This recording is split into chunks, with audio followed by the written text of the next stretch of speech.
Hey guys, what is going on? Welcome back to the portfolio. Again, I want to thank everyone for supporting the channel, all the viewers, all the subscribers. Immensely appreciate the support. Today, I would like to continue talking about options trading, this time talking about what happens at the end of a put sell when you are assigned that contract, when you are required to buy a stock at a loss. What happens with that particular transaction? If you guys remember back to my prior videos, I've been doing a lot of options trading with AT&T, selling off both calls and puts. And for viewers on the channel, a good way of remembering what exactly all of these different options are: if you sell off a contract, you're obligating yourself to doing either a buy or a sell on a particular stock. You always have to do that if you are assigned that contract. And again, for today's video, we'll go over what happens when you are assigned on a put sell. So I sold off a put. What happens when I have to essentially buy stocks at a loss?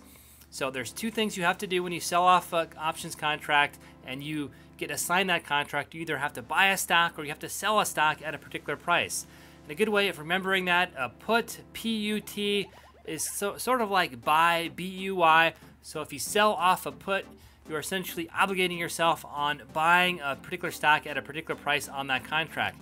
If you sell off a call, C-A-L-L, much like S-E-L-L, you are obligating yourself to selling off a stock that you have in your portfolio.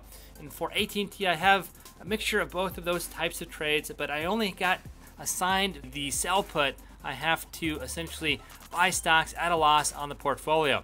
Take a look at the portfolio here. You see there's a number of trades past 30 days here. T, $32 put sell, $622. For making that contract, I got an options premium of $138. Again, that is the contract that I got assigned. There's also a couple others. T, $33 call sell, $622. It shows canceled here, but that's because I put an order in for 3 shares, 1 filled. So 2 did not fill. I got an options premium, $4 for that trade. And the last one up on top, T, $31.50 put sell, $622. For that contract, I got $12. So out of all of those contracts, only that first one, T, $32 put sell, $622, was assigned to the portfolio. And you can see that up on top here. The T, $31.50 put expiration means it simply expires. I keep that options premium of $12. That T, $33 call expiration, again, I keep the options premium $4. But that last one there on top, you can see that I'm now forced to buy AT&T 600 shares at $32 per share. And if you take a look at that particular order, you can see that here nicely explained. Cost $19,200, buying 600 shares of AT&T at $32 per share. So that's what happens at the end of an expiration call. Again, a put sell is you're essentially obligating yourself to buying a stock at a particular price. A call sell, you're obligating yourself to sell off a stock at a particular price that you have in your portfolio. So that's what happened with AT&T here. I'm forced to buy at a loss, but that's okay. I don't mind buying AT&T at $32 per share. I think that's a very reasonable price right now, even though it has been trending back here over the past 1 or 2 weeks or so, essentially since that Time Warner merger went through. I'll be holding for the longer term, and now that I have an extra 600 shares in the portfolio, 900 total now, as you can see on the bottom there, I'm going to be doing some more call sells, selling off contracts on these stocks I have in the portfolio, obligating myself to selling these stocks at a particular price. If we go to trade, options, we can go up on top there, sell, call. Again, I'm obligating myself to selling a stock off at a particular price. I'll probably be doing $32.50 or $33 calls on the portfolio. I'm going to wait until this kind of trends up here a bit. You can see the $32.50 call is 7 cents per share. Again, each contract is 100 shares, so $7 per contract. The $33 call is $4 per contract.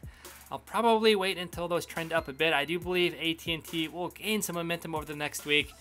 You can also sell off at a little bit later date as well, but for the most part, I like to do week to week. So just wanted to quickly go through what happens when you are assigned a put sell. There was a number of viewers on the channel wondering exactly what happens at the end of these contracts. I did another video talking about the portfolio. I had to sell stocks in the portfolio because I was assigned a call sell. A little bit different scenario, but for the most part, it's done automatically. You cannot do anything differently. I have to buy the stock at $32 per share. There's no other option that I can do.